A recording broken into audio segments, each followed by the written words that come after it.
Like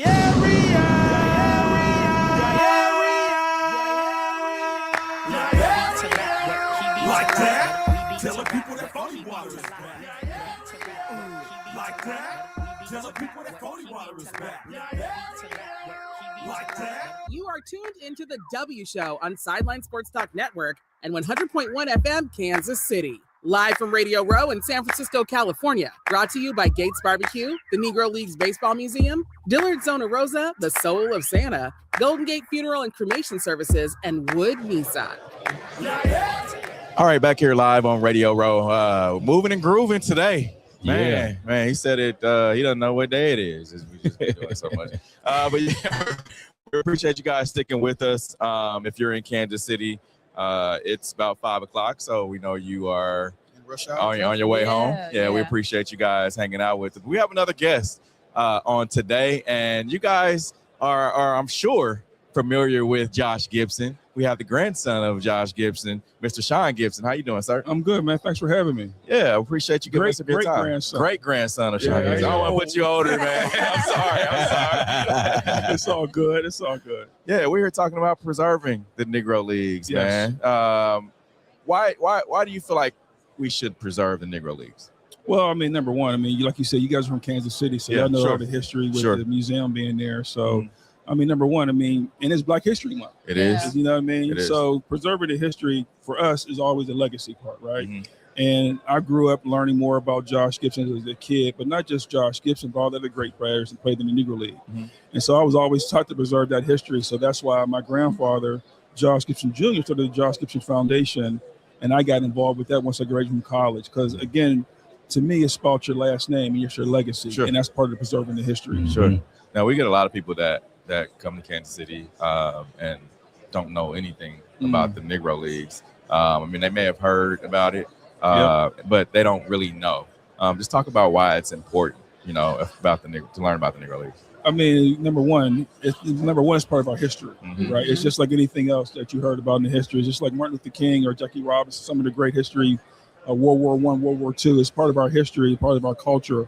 And I just think that sometimes, the younger generation, they still don't understand. I see people wearing the jerseys and they wearing the hats and things like that, but they don't understand really behind what these men went through for you to be able to wear those jerseys, right? And I think even today with some of the Major League Baseball players, they still don't know the names of Josh Gibson and Satchel Paige and Buck Leonard and Cool Papa Bell. And so it's all about educating not just the youth, but the community about these great players. And also, too, I want to say this, the one thing I always try to tell people or talk about is that people try to downgrade the Negro Leagues. Like they try to make it like a Class B citizen. Like I always say, what makes you think the Major Leagues are so much greater than the Negro Leagues? Right. It's just that Major League Baseball didn't accept Negro League players at that time. But Negro League Baseball player was just as good or even better than the Negro League Baseball. The Major League Baseball player. So, yes. I think we saw that when they added the stats of the Negro League baseball players to the MLB. So they added the stats, but I was just looking, and Josh Gibson's name is not number one on the list of all-time home run leaders. Wow. Well, and that's okay. So she brought it up, and I'll tell you why.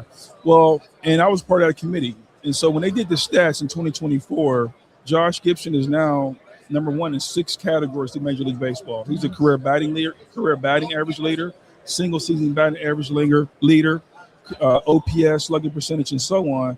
The home runs, the reason why is because he on his Hall of Fame plaque, it states he hit almost 800 home runs in his career. They only count his stats in the Negro Leagues. Those other home runs happen in Dominican Republic, Puerto Rico, Cuba, and Mexico. That's why they only count your Negro League stats. But that was the first question that was brought up to me when Josh Gibson became the leader of so many categories. What about the home runs? And that's why. Because the 1936 year of 84 home runs, I think that overshadows Barry Bonds or anybody. Right. Tell us about the jersey. That's a classic jersey. I don't think I've seen that one at the Negro Leagues. Well, you know what? I walked by here yesterday, and I met Steve, and I saw all this stuff, and I said, wait a minute, y'all ain't getting no gray stuff here. I mean, we don't got so much room for everything. I love the grays, though.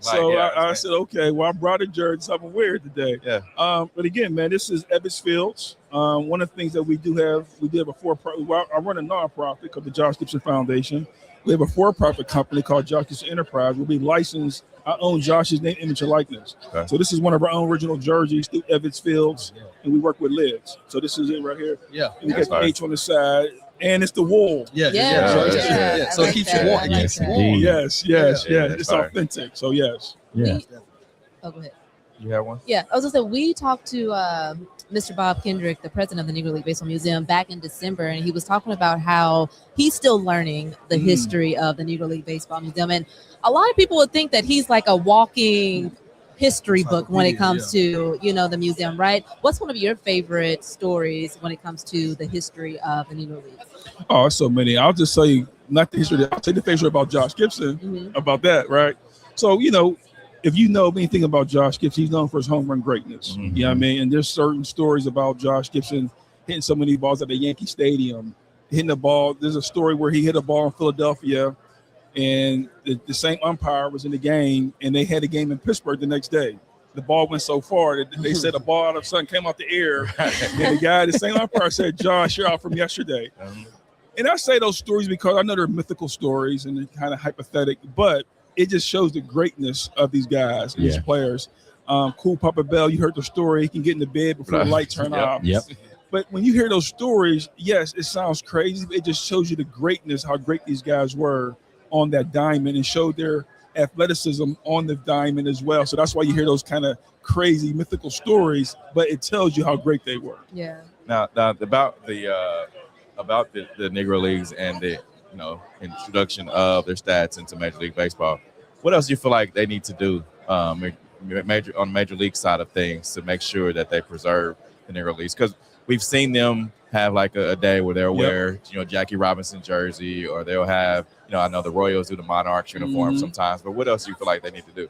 Well, one of the big things, so I'm also the co-founder of an organization called the Negro Leagues Family Alliance. And what that is, it's family members of Negro League baseball players all working together as one organization.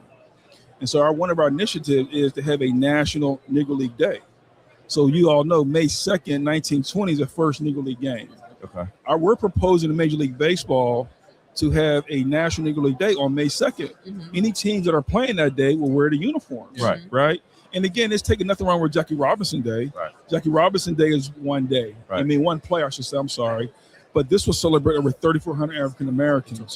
Exactly. So that's one of our main missions, is try to have a National Negro League Day. Because you get some teams that, like the Yankees, they won't do it. They say nothing's bigger than the pinstripes, right? Like, so I'm just sometimes I scratch my head. It's like, why not? It's just like if one team's gonna do it, it should be all teams that's gonna do it. I think another thing they should do is when they show the stats of other players or all-time greats and records that need to be broken. I think they need to implement that on the television show on NBL networks. Yes. So then not just the people who are historians of the games, but just regular fans who are happen to tune in.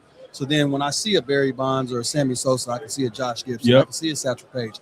That way it can be ingrained to this new generation of people who may not know, but they can see it every year. Because just telling me that you implemented the stats doesn't mean anything if you don't show me it. Right. And show that the stats are there. Yeah. And they did and you're right, man, because they did show the stats when it first happened. It was all on TV, and I did like 60 interviews all over the country talking about Josh Gibson.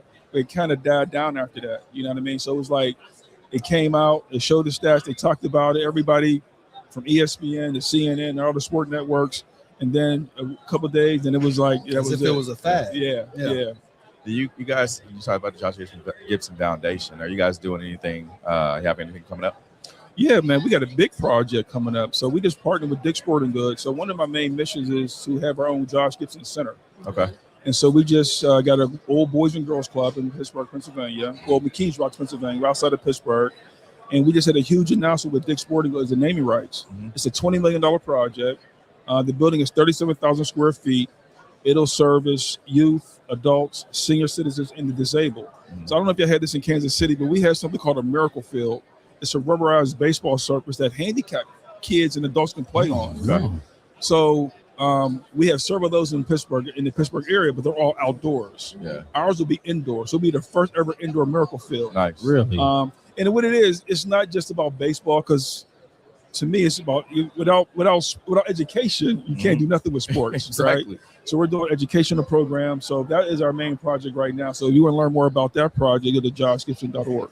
I know we're a big proponent of getting more black kids to play baseball, right? What are your thoughts on that? Because I know my son plays baseball, and there's not a lot. We can go to a tournament, and there's just me, him, and his mom looking around like, where else? So what do you think about, how do we get more black kids playing baseball? You know what, man? You're right, too, because I have my grandson. He's 12, and he plays travel ball, and you see it's one or two on that team, right? Yep.